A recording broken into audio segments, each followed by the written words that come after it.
पद्धतीचा निकाल तुम्हाला अपेक्षित होता आणि कोर्टाने कशा पद्धतीने निकाल आज दिली? आज आरोपी नंबर 1 वाल्मिक कराड यांचं डिस्चार्ज ॲप्लिकेशनवरती सुनावणी झाली होती. आज ते आदेशाकरता प्रलंबित कोर्टात होतं. आज मेहरबान कोर्टाने त्याच्यावरती आदेश पारित केलेला आहे. तो अर्ज नामंजूर केलेला आहे. आता त्याच्यावरती आम्ही वरिष्ठ न्यायालयात दाद मागण्याची विचार करतो आहे.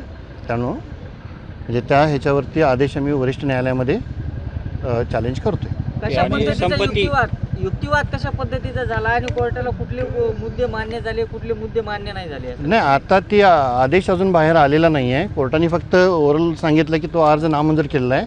ते पूर्ण वाचल्याशिवाय त्यामध्ये समजू नाही शकणार की कुठले मुद्दे गृहीत धरले, आम्ही मांडलेले मुद्दे गृहीत धरले, त्यावरती नाही धरले.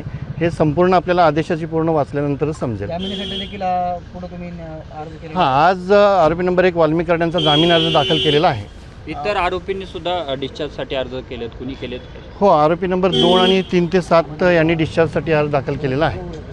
आणि संपत्ती जप्तीच्या संदर्भात सुद्धा आज निर्णय येणार होता, काय झालं? नाही, संपत्ती जप्तीबाबतचा युक्तिवाद दोन्ही पक्षाचा झालेला आहे.